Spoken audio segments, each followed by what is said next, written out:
Good evening, everybody. I'm here a little bit earlier today. I had to because I got Bible study tonight at 6. So I had to come on here a little early to make sure that I make it there in time. I don't know what y'all been up to today, but I hadn't been up to much. It's been a pretty uneventful day, except for I had to do some preaching online.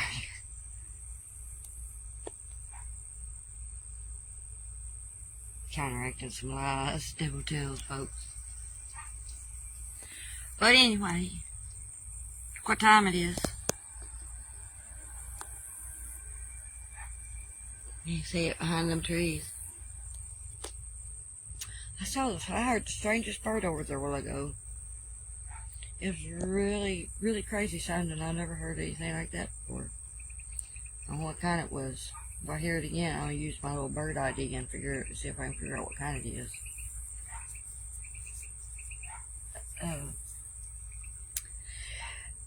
Anyways, so our story for tonight, or this evening, sunset, is 2 Kings chapter 7. And come into this chapter 7.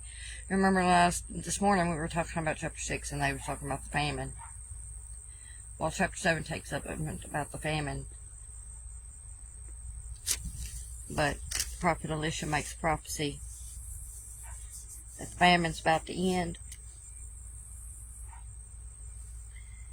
And he says that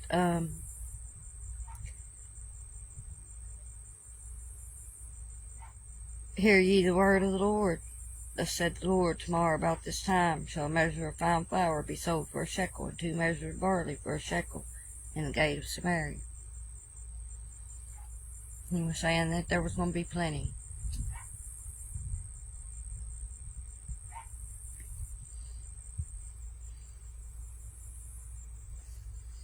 Then there was this man, it says. My thing just went off here. A royal officer that started scoffing and doubted that it could happen. It's mocking the prophet. And Elisha warned him and told him that it was going to happen.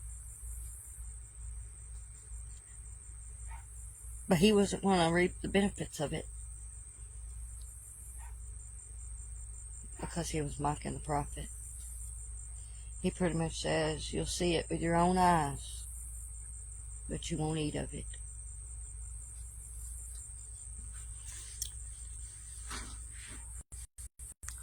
Then you got these 4 lepers.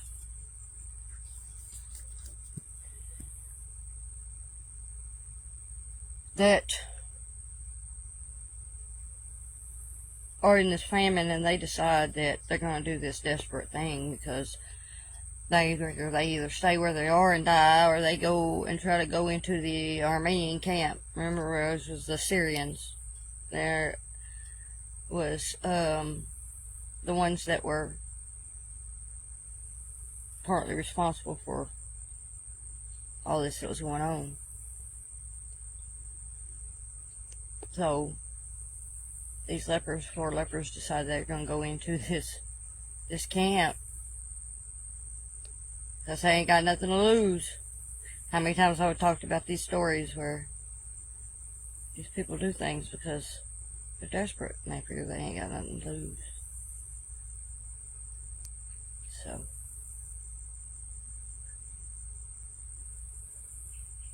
they go into this camp. And they said,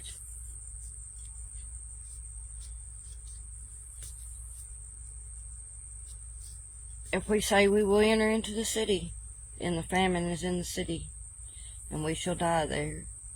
And if we sit still here, we die also. Now therefore come, and let us fall into the host of the Syrians.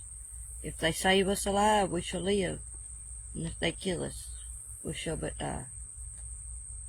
And they rose up in the twilight to go into the camp of the Syrians.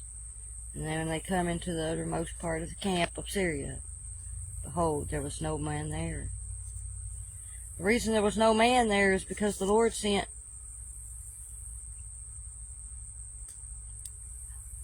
a phantom noise to the Syrians before they got there. These mosquitoes are bad out here tonight. They said the phantom noise. This phantom noise was of horses and chariots, like there was an army coming. And they said that when the Syrians heard this noise, they fled. They thought there was a big army coming after them. And there wasn't nothing but 4 lepers coming.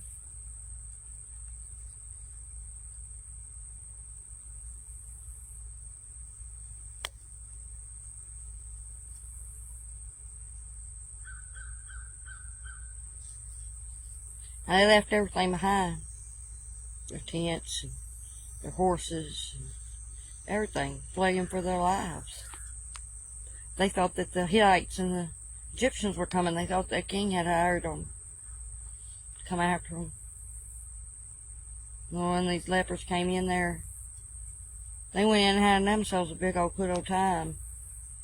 And had themselves a party. They had plenty to eat, plenty to drink. And they carried away all the silver and gold.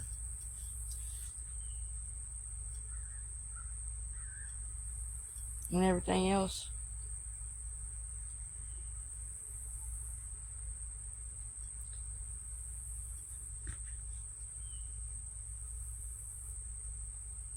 Then they decided, hey, we gotta go share this good news with everybody.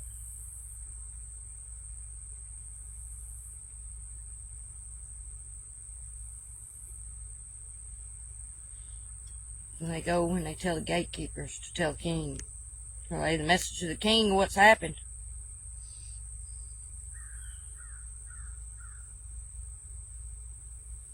And then the king sends his scouts out and confirms what's happened. It's been a miracle, and the Syrians have fled.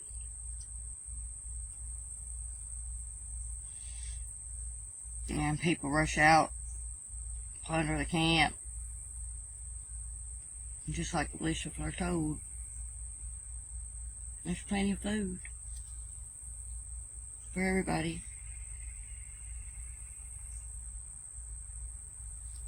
At the same time, because there's such a rush of all these people, because they're so happy, and they're plundering the camp, there's plenty of food. That skeptical officer, one of the gatekeepers, is in the gate, and he's trampled by the crowd and dies. So he gets to see that miracle that happened, but he didn't get to partake of it.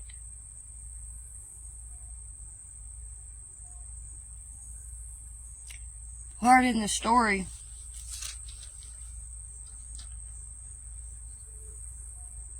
in in verse 2, it says that the man of God, Elisha, said, behold, if the Lord would make windows in heaven, might this thing be?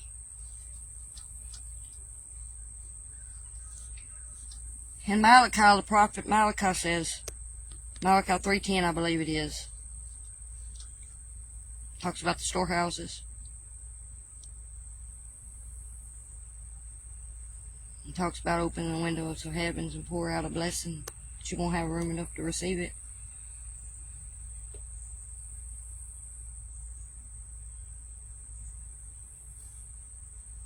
God will bless. He'll pour you out a big old blessing. those that mock and scoff won't get to see those lessons. They won't get to partake of them. Especially when they mock and scoff with the Lord's servants and try to tell them the truth. Try to be honest with them.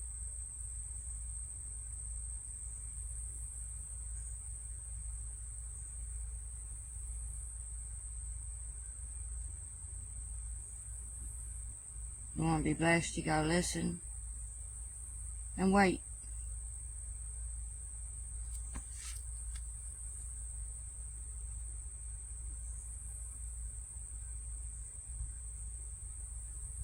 I thought about something else too this morning when I was talking about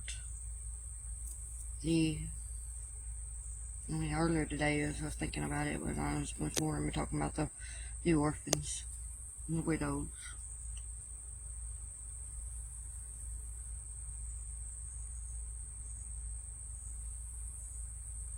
And how much of a blessing it was when my great-grandmother at 6 years old and her brother about 8. His parents had died, and in the middle of winter they decided to take off across the open field in the snow.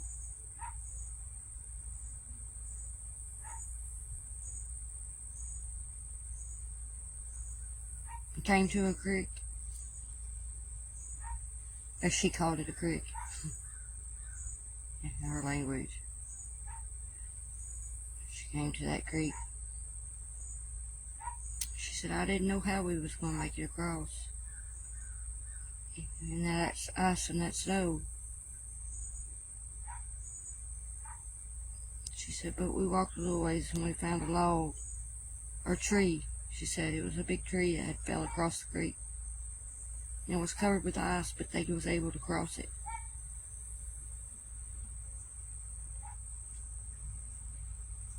Something as simple as a tree across the creek can be a blessing.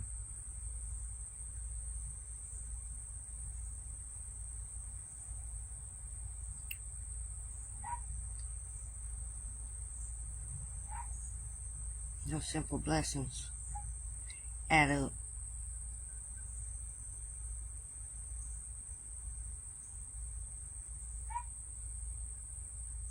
Make them become a great noise of horses and chariots that make an army flee.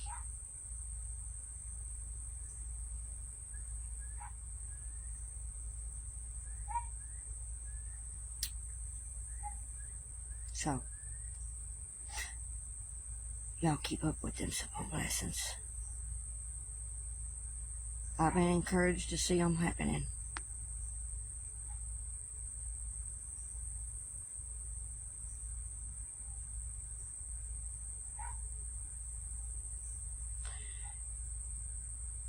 Anyway.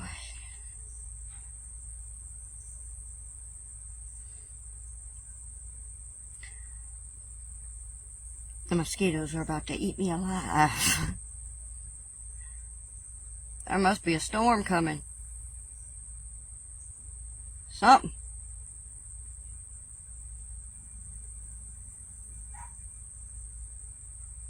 Anyway.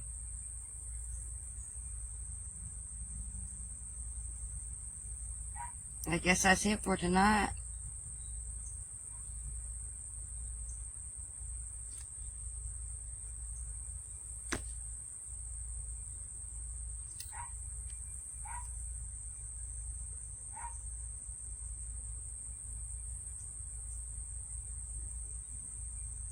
I love y'all. I really do.